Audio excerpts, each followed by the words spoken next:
Hello, this is Krinstar, and today, I am going over trying to emulate the wavestate.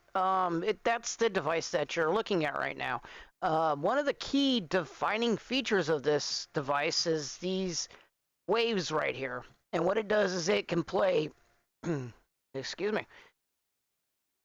Wow, just when I was recording. At any rate, these waves here it can play one at a time, and then depending on your timing here and a couple other things, it has a lot of different movement in the sounds that you can get. So let me play this.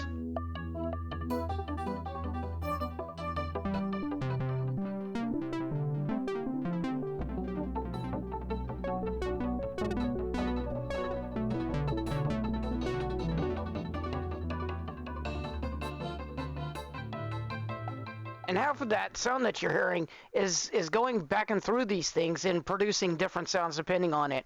Let me try a couple more presets.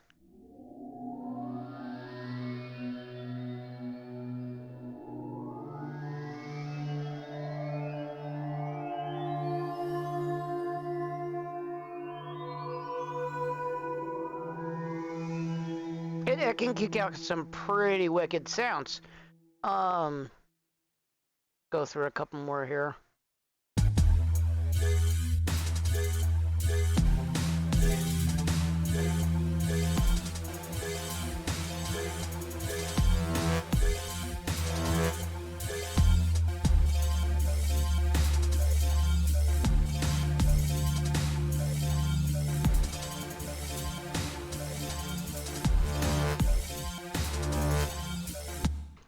And hopefully you get the point. This thing's kind of pricey. It's about $200 from Korg. I think it's an emulation based upon some hardware, and I'm one of these. I'm really interested in it. So while I'm interested in it, it doesn't mean that I can't try doing it myself.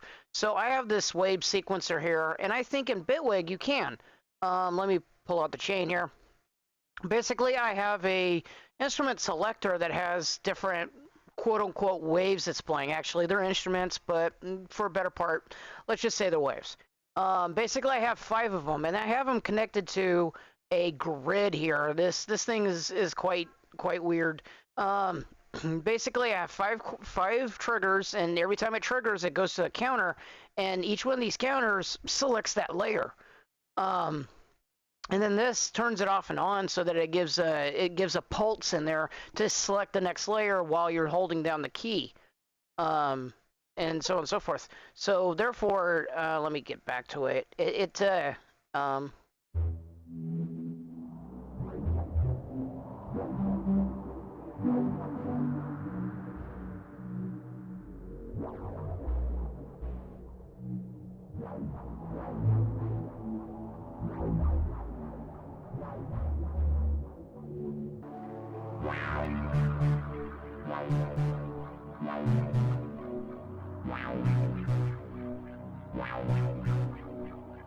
So it kind of goes through the different sounds one after each other in a sort of a step-by-step fashion, and then just plays each of them. So you'll hear the Korg MS-20 playing sometimes, the Massive sometimes playing, the Prophet sometimes playing, the Pigment sometimes playing.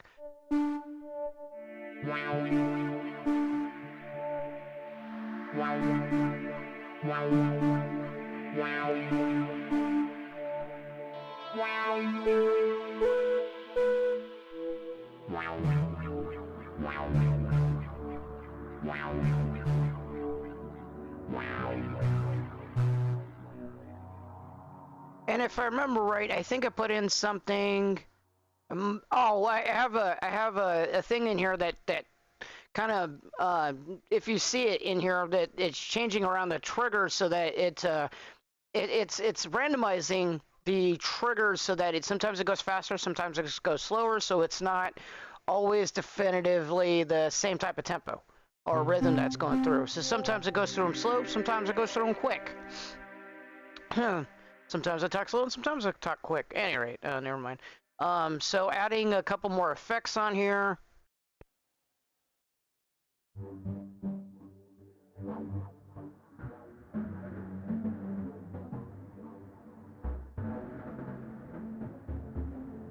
Um, so I tried to match a beat, or something that goes along with what I was trying to demonstrate for the wave sequencing. I thought it sounded cool, so I needed something to go with it, and so I came up with this little thing.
Uh, I really like. Wow, sorry. I really like Break Tweaker. I really do. It makes making these types of beats and types of things really easy. So the symbols and all of that stuff that you heard is done through Break Tweaker. It's a shame that it's no longer available. Makes it stupidly easy. Um, a lot of this is the I think it's either drill presets or um, hip hop presets and Captain chords. Most of this I didn't come up with. I had to get influenced by because I was kind of trying to find something that to go with this to try to use it in a context, a musical context, and I came up with this, and so most of it's done by Captain Chords and then Break Tweaker on there, and then I got the final melody on here.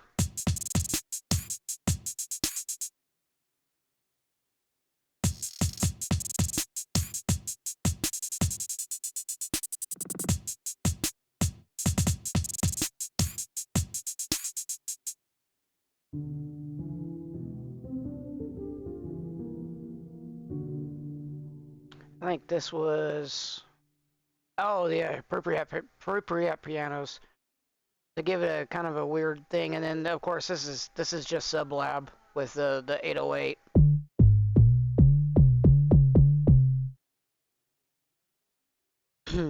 So overall, I think the wave sequencer, this thing right here. Let me open this back up again in case somebody wants to look at it. Um, it's a pretty easy thing to set up. Basically, it's just triggering to a counter, and then this counter basically just counts up the phase, which sends it out to the CC out, and then that CC out controls the layer selector. This thing right here, instrument selector. Right now, it's listening to the CC, and then when it goes one on the CC, it'll select the first layer, and then two, and then three, and then four, and then go back, and that's the reason why it's in a counter, because I wanted to come back through the instruments. So as you can see, the selector goes through one, two.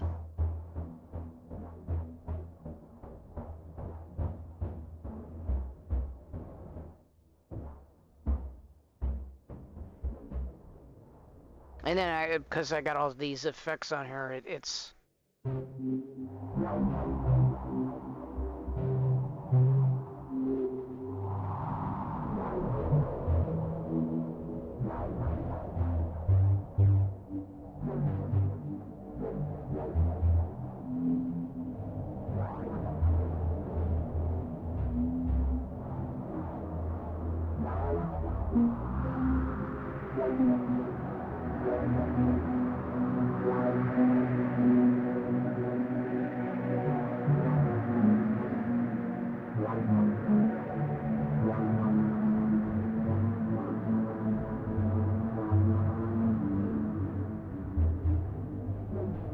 there's a lot of movement, a lot of different sound, and it's got a kind of a flutter because I have tape metalify in here that's trying to get it to sound kind of wobbly, old tape type of thing.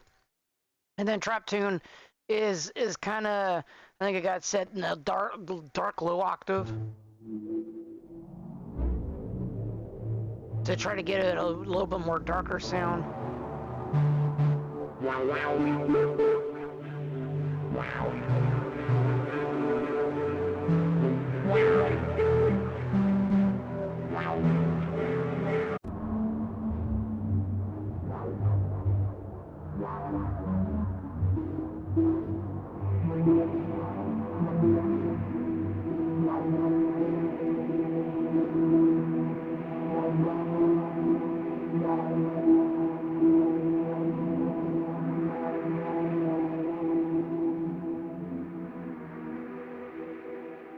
Yeah, every now and then you can hear the tape slow down.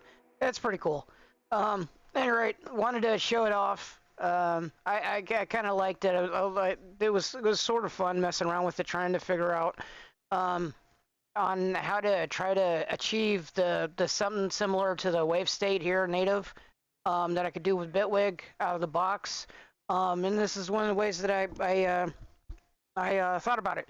The other way was the one I did earlier before the Telos thing that I did for the last video. I did a video prior. I did something with trying to crossfade two different things. Kind of harder to think about. It still kind of achieved it. This is instead of using the crossfade type of thing, this is more or less focused on just playing each sound of the instrument one after the other to get kind of a universal sound together. And I think it kind of hit it.